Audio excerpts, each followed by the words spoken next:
There are three things. One is religious life. Second is disciplined life. And third is spiritual life. Many of us are unable to differentiate between these three, and as a result, all their sincere efforts go in vain. Therefore, let us understand what are these. See? This spiritual discipline or religious life is not meant for body. It is meant for I. The body is not chanting.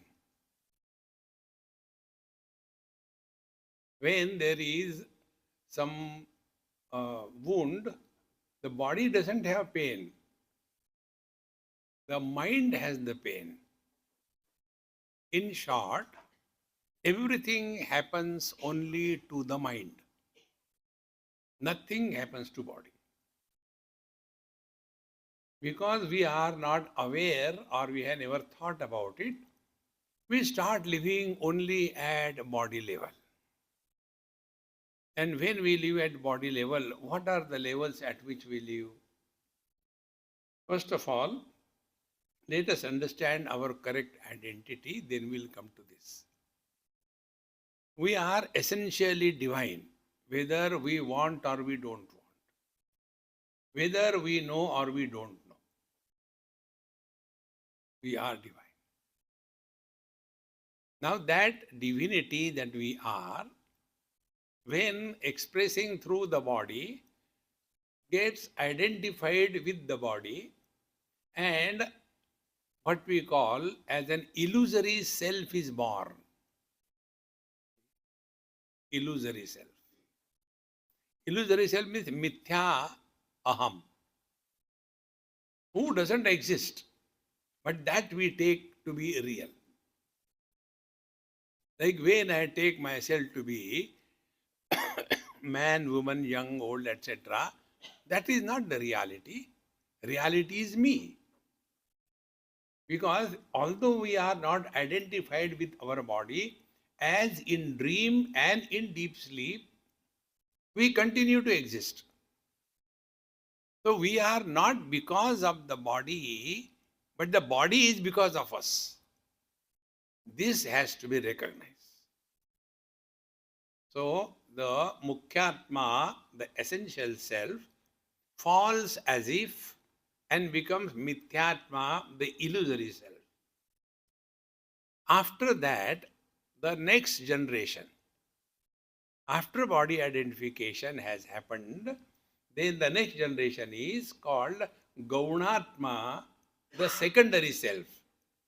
Who are the secondary self? Mother, father, brother, sister, husband, wife, daughter, daughter-in-law, outlaw. All these are the secondary selves. And who is miserable? Paramatma, essential self, is not miserable. Body is not miserable. Who is miserable? All these guys. Where are they? And therefore, when we take ourselves to be somebody, then that somebody will have to behave, live their life in certain discipline. So, leading our life at a relative existence level in a disciplined manner, that is called religious life.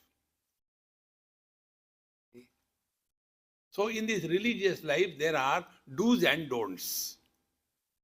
This should be done, this should not be done. Therefore, on the totality platform, our scriptures have given, like in Bhagavad Gita, Bhagavan Krishna says, Chaturvarnyam maya srishtam gunakarma vibhagashaha tasya kartaram apimam vidhi akartaram avvayam.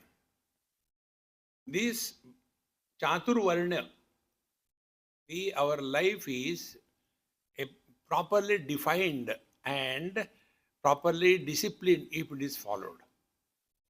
What we call is Varnashrama Vyavastha.